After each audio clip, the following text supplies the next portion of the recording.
Good morning. How are you? Are you fine now? I do hope you are fine now. Well, today is 29th of July 2020.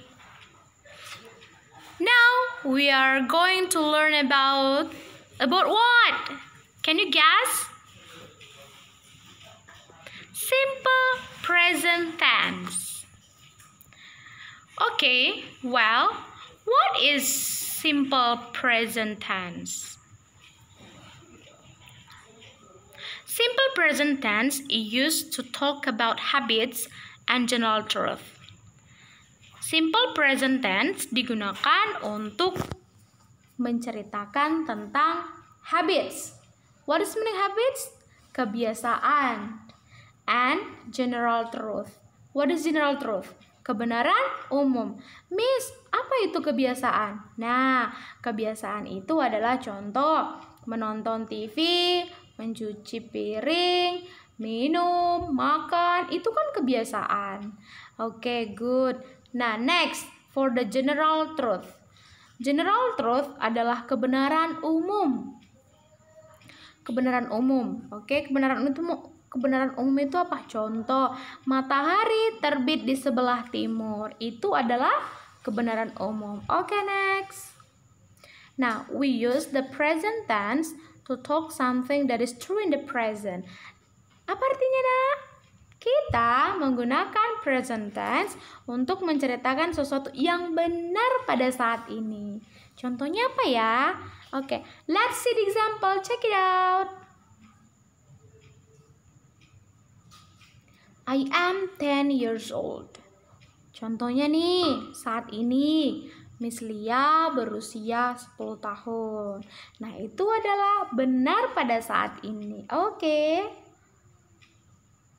He lives in Indonesia. Artinya apa, Nak? Dia laki-laki tinggal di Indonesia. Itu artinya apa?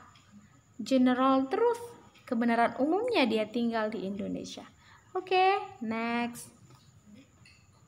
I am a student. Nah, this is same example with I am 10 years old. Same example. So, same meaning and same case. Okay, now go next. Ah, this is the pattern for affirmative, negative, interrogative. Miss, what is affirmative? Okay, listen. Affirmative same with positive. Nah, kenapa Miss nggak tuliskan positif saja? Gak apa-apa, Nak, supaya kamu tidak asing dengar afirmatif. Jadi Miss buat di situ afirmatif. Oke, afirmatif dan positif or same. Okay, good. Now, this is the pattern. See the pattern first for the affirmative or positive. Subject plus verb, S or ES plus object. Negative, subject plus don't or doesn't plus verb or best form plus object. Go next, interrogative. Do or does plus subject plus verb or best form plus object. Good. Okay, I have finished practice patterns. Nah, my question. When do you use for verb S or ES? Kapan kamu menggunakan verb S or ES? Nah, kamu menggunakan verb S or ES ketika subjeknya adalah she, he, it. Oke, ketika subjeknya she, he, it. Miss kurang paham. Nanti lambat laun akan paham ya, Nak. Nanti Miss kasih tahap-tahapannya nih. Oke, Miss don't and doesn't itu apa? Nah, don't itu adalah do not. Nah, singkatan dari do not itu. Doesn't itu apa? Does not. Oke, jadi Miss singkat aja supaya lebih simple dan kelihatan lebih mahir ya, Nak. Oke, good.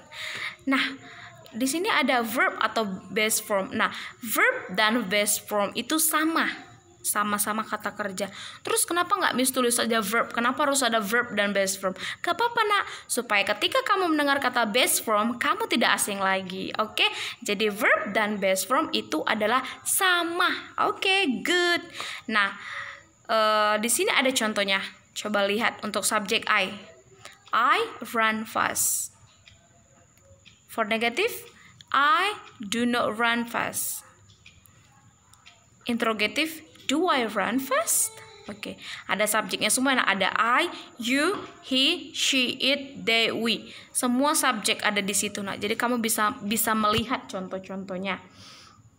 Tadi kan di situ ada karena subjek plus verb S or ES. Tadi misalnya sudah jelaskan untuk subjek she, he, it. Coba lihat di contoh ini yang menggunakan subjek she, he, it. Ada nggak ditambahkan kata kerjanya S atau ES? Coba lihat, ada he runs fast. Ada ya? Run-nya jadi runs. Oke, good. Tambahkan S. Terus Miss, kapan kami menggunakan IS-nya gitu? Nanti kita lihat di slide selanjutnya. Oke, coba lihat lagi contoh selanjutnya. Ada she runs fast. Nah, betul lagi bahwa kata kerjanya mendapatkan tambahan S, yaitu ketika subjeknya she. Good. Next. Di bawah she ada contohnya yang menggunakan subjek it. Oke, coba lihat. It runs fast. Benar nak. Ternyata ucapan Miss Lia tadi betul ya. He, she, it menggunakan penambahan S atau IS di kata kerja. Tetapi di contoh ini dia menggunakan tambahan kata kerja S. Nah, Miss Lia, kapan kami menggunakan penambahan IS? Oke, kita akan lihat sama-sama. Go to the next slide. Oke, this is verb S or ES. In the brackets, you know what is the meaning in the brackets? Dalam buka kurung, ya. Just subjects she, he, it. Hanya subjek she, it yang ditambahkan S atau IS. Miss ulang kembali di slide ini. Hanya subjek she, he, it ditambahkan S atau IS. Oke. Coba dicatat nanti nak di bukunya. Dicatat kalau subjek she, it itu dapatkan S atau IS untuk mempermudah. Oke.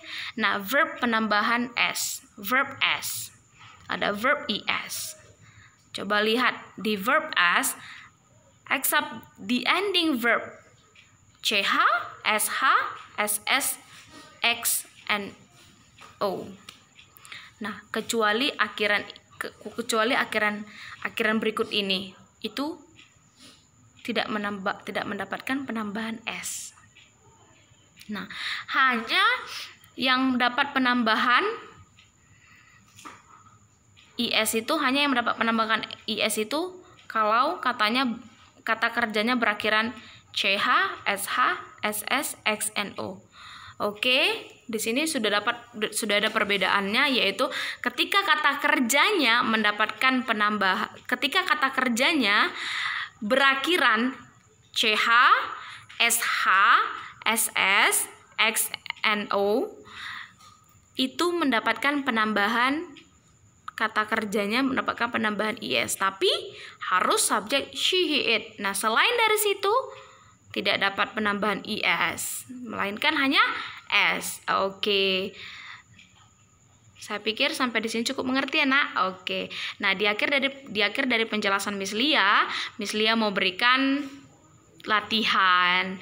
Jadi, di latihan nanti anak-anak Miss Lia cukup menambahkan S atau IS akhiran kata kerjanya. Tinggal lihat akhirannya aja, nak. Kalau akhirannya CH, tambahkan IS. Kalau akhirannya tidak dari CH atau SH atau SS atau X atau O tidak berakhiran itu, tinggal tambahkan S. Oke. Let's see the exercise. Check it out. Okay, this is the exercise. Add S or ES in the word below and write the meaning. Tambahkan S atau IS di kata kerja di bawah ini dan tulislah artinya. Contohnya nih, number 1, order. Jadi orders, artinya memesan. Itu untuk penambahan S. Miss sudah dari 20 soal, Miss jawab 2, yaitu yang berakhiran S dan IS. Oke, yang kedua, finishes. Nah, itu dia. Tambahkan IS. Kan berakhiran SH ya, lalu artinya menyelesaikan. Jangan lupa dikerjakan, nak. Ada 20 soal. Nah, Dengarkan baik-baik anak Miss Lia. Sebelum mengerjakan soal, terlebih dahulu anak-anak Miss Lia harus tuliskan dulu materi yang sudah Miss jelaskan. Karena logikanya kamu tidak akan bisa menjawab soal yang 20 soal ini tanpa mengerti materi yang Miss jelaskan. Jadi, anak-anak Miss Lia sebelum menjawab, tuliskan dulu materi-materinya. Nah, setelah itu lanjut ke latihan, lalu difotokan ya nak. Jangan lupa dikirim ke WA pribadi Miss Lia. Oke, sampai di sini pembelajaran kita. Do your best. Oke, bye-bye. Thank you.